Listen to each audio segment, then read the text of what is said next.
Social media पे कई post viral किए जा रहे हैं कि गोल्डन दास सही लड़ाई लड़ रहे थे समाज का। वो जाके प्रशासन से, पुलिस से, दरोगा, एसपी, डीएम से जाके डायरेक्ट सवाल कर रहे थे, तो क्या गलती थी? ये सवाल पूरे सोशल मीडिया पे गूंज रहा है। उसके बाद कई लोगों ने कहा कि गोल्डन दास की लड़ाई सही है, लेकिन उनकी नीति गलत थी, उनकी रणनीति गलत थी, जिसके कारण आज मुजफ्फरपुर कांड में उस पीड़ित परिवार को न्याय नहीं मिल सका। ये तमाम सारी बातचीत करेंगे। क्या गोल्डन दास की नीति गलत थी या उनकी जो रणनीति, लड़ाई लड़ने का रणनीति था, वो गलत था? हमारे साथ में बहुजन पत्रकार पंकज मलिक हैं, इनसे बात करेंगे कि क्या गोल्डन दास की रणनीति खराब थी या उनकी नीति खराब थी लड़ाई लड़ने का। लेकिन लोगों ने कहा कि डीएम से बात कर रहे थे, डायरेक्ट एसपी से बात कर रहे थे, न्याय छीन रहे थे, तो फिर दिक्कत कहाँ, गलत कहाँ है? वो समाज सपोर्ट क्यों नहीं किया गोल्डन दास को? देखिए, जहाँ तक अभी तक हम काम कर रहे हैं चीजों पर और हर मुद्दे पर काम कर रहे हैं, हम अपने समाज को उग्र बनाना चाहते हैं, पर उदंड नहीं। अच्छा।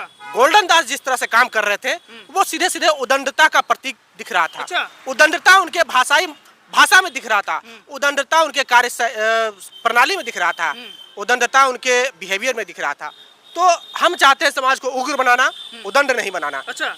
देखिए, हम अपने अधिकारों के लिए उग्र हो। बिल्कुल।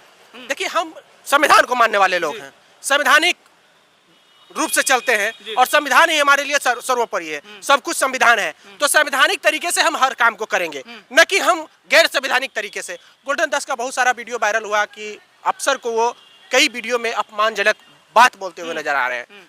हर मामले में आप पुलिस को दोषी नहीं ठहरा सकते हैं। अच्छा। हर मामले में आप पुलिस से ही सवाल नहीं कर सकते हैं। सिस्टम बहुत है, सिस्टम है, सरकार है, वहाँ भी सवाल आपको हर चीज में सिस्टम से आना होगा। सिस्टम से आइएगा तभी आपको न्याय मिलेगा और तभी आपका क्या काम होगा।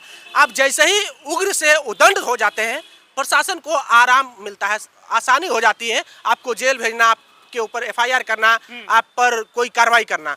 जैसे ही आप कोई भी आंदोलन के विषय में कहा जाता है कि हम शांतिपूर्ण आंदोलन करेंगे। शांतिपूर्ण आंदोलन क्यों कहा जाता है? क्योंकि शांतिपूर्ण आंदोलन होगा वो ज्यादा प्रभावशाली होगा और उदंडता पूर्व आंदोलन जो होगा वो क्षणिक प्रभावशाली होगा। तो मतलब 5-10 मिनट के लिए प्रभाव पड़ेगा उसका, तुरंत उस पर पुलिस कार्रवाई करेगी, पुलिस ये तर्क दे देगी कि ये गलत काम कर रहा था, ये कानून का उल्लंघन कर रहा था। भीम आर्मी के लोगों को भी तो जेल भेज रहे लोग, भीम आर्मी के लोगों को भी जेल भेजते हैं, वो भी आंदोलन करते हैं, उनको भी जेल भेज देता है। देखिए, दलित जेल जाने से डरता नहीं है। अच्छा। दलित आज देख लीजिए उठा करके बिहार के जेलों में सबसे ज्यादा दलित ही जेल में बंद है। अच्छा। दलित इस वजह से जेल में बंद है कि इनको गलती बर्दाश्त नहीं होता। अगर कोई गलत इसके साथ करता है तो बर्दाश्त नहीं होता, एक हद तक बर्दाश्त करता है। अगर वो पार हो गया, एक बहुत फेमस डायलॉग है कि हम उस खून के वंशज हैं जिन्होंने कलम उठाई तो भारतीय संविधान लिखा गया और तलवार उठाई तो भीमा कोरेगांव का इतिहास लिखा गया। तो हम उसके वंशज हैं।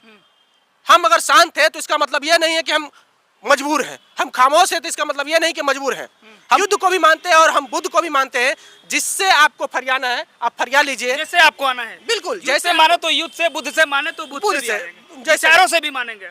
और गोल्डन दास जिस तरह से काम कर रहे थे, बहुत धरातल लेवल पे हमने बात की बहुत सारे लोगों से।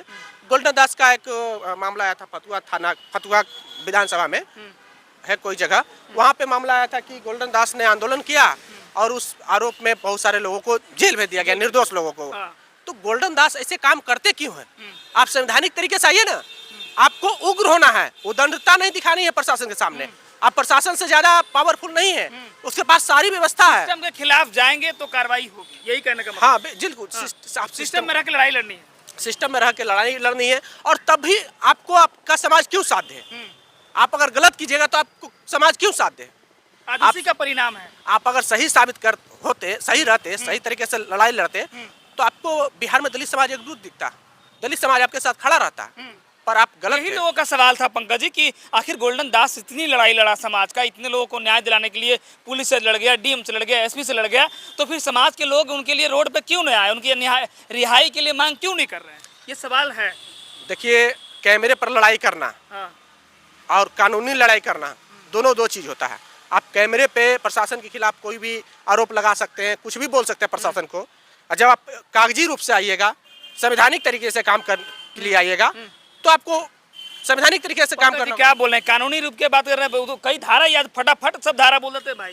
धारा कौन नहीं याद रखता? धारा सब याद रखता है, ये कोई बड़ी बात नहीं है। धारा अगर याद कर लिया तो 30 मार खान हो गया, ऐसा कुछ नहीं है।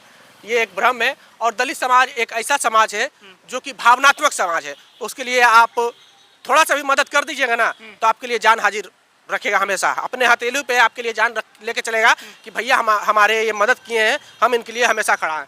तो दलित समाज थोड़ा सा भावुक है और गोल्डन दास बहुत सारा कुछ ऐसा काम किया है जो पुलिस से लड़ा, पुलिस से बातचीत हुआ, तो दलित समाज में एक सेंटिमेंट जग गया कि नहीं, दलित समाज के लिए बातचीत कर रहा है, मजबूती से लड़ाई लड़ रहा है।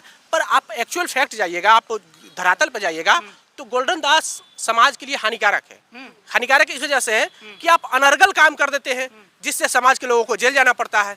कई लोग उनके साथ में रहते तो वो जेल गए, 6-7 महीने बाद छूटे। एक संजय भारती है, अभी मुजफ्फरपुर में 17 लोग साथ में जेल में हैं। खुद गोल्डन दास 17 लोगों के साथ में जेल में। दोषी कौन है? एक तो हत्या भी हुआ दलित समाज की बेटी का, और जेल भी गया कौन? दलित समाज के लोग।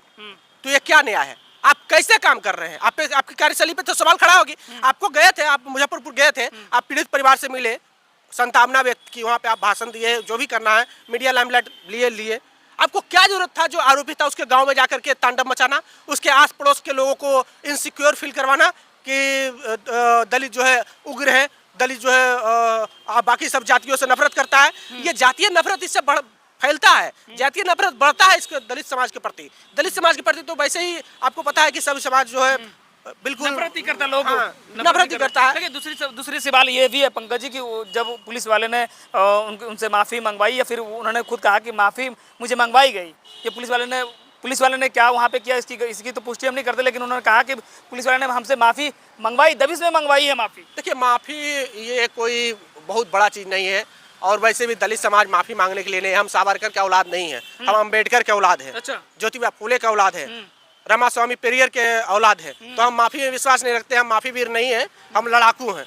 और लड़ाकू का इतिहास, भीमा कोरेगांव का इतिहास सबको पता है कि हम कितना बड़े लड़ाकू हैं। तो माफ़ी मांग लिए, माफ़ी मांग लिए, वो कोई बड़ी बात नहीं है। वो पुलिस के दबाव में माफ़ी मांगे, क्या मांगे, कैसे मांगे, ये तो उनका निजी जिंदगी है। पर माफ़ी मांग लिए कोई बहुत बड़का चीज़ नहीं है। और हालांकि माफ़ी उनको नहीं मांगना चाहिए, क्योंकि पुलिस के 2 डंडे पड़ने से गोल्डन दास अगर माफ़ी मांग लेते हैं और समाज उन पे भरोसा करके उनको जिम्मेदारी सौंप दे, तो पुलिस 4 डंडे मारेगा तो आत्मसमर्पण कर देंगे, समाज को बेच देंगे गोल्डन दास। ये भी बात है। तो हमने आपको सुनाया, पंकज जी थे, बहुजन पत्रकार हैं और बहुजन की राजनीति पर काफ़ी एनालिसिस करते रहते हैं, पूरे बिहार की राजनीति पर। और जहाँ भी एट्रोसिटी के मामले होते हैं या फिर सामाजिक चिंतन की बात होती है, समाज को बढ़ाने की बात होती है, तो इन्होंने अपना जो है वहाँ पे प्रेजेंटेशन जो है वो हमेशा से रखते आए हैं। लेकिन हमने गोल्डन दास पे बात की कि गोल्डन दास पे बहुत सारे सवाल खड़े हो रहे थे कि गोल्डन दास लड़ाई ठीक लड़ रहे थे, डीएमएसपी से जाके सवाल कर रहे थे, दरोगा से जाके सवाल कर रहे थे, एफआईआर करवा रहे थे जिनका एफआईआर नहीं ले रहे थे। ये तमाम सारे सवाल जो हमने पंकज मलिक से किया, इसके बाद जो निकल के आई बात थी, उन्होंने साफ तौर पर कहा कि लड़ाई ठीक थी, बस उसकी नीति गलत था, रणनीति गलत था, जिसके कारण हमारे समाज को ये भुगतना पड़ा। आज 17 लोग जेल में बंद हैं। वो पीड़ित परिवार को जो न्याय मिलना था वो न्याय नहीं मिल सका, मिलते रहा न्याय, लेकिन लास्ट में जो है न्याय बंद किया गया, ये गोल्डन दास की वजह से। अब समझिए जरा सा कि गोल्डन दास जिस तरह से माफ़ी मांगा, इन्होंने साफ तौर पे कहा कि हम अम्बेडकर के औलाद हैं, हम माफ़ीनामा नहीं मांग सकते हैं। बाकी साफ तौर पर समझिए, गोल्डन दास फिर से कह रहे हैं कि हमने माफ़ी पुलिस के दबिश में मांगा था। तो क्या आपको क्या लगता है कि जो बाबा साहब के विचारों को पढ़ने वाले लोग, जो महापुरुषों के विचारों को पढ़ने वाले लोग, जो ललई सिंह यादव को पढ़ने वाले लोग, जो फुले साहब को पढ़ने वाले लोग, अगर ऐसे लोग माफ़ी मांगने लगे तो फिर क्या समाज के लोग जिस तरह से जिम्मेदारी दे रहे हैं, एक बड़ी जिम्मेदारी अगर गोल्डन दास के पास होती तो क्या ऐसे ही माफ़ी मांग के समाज को बेच दिए होते?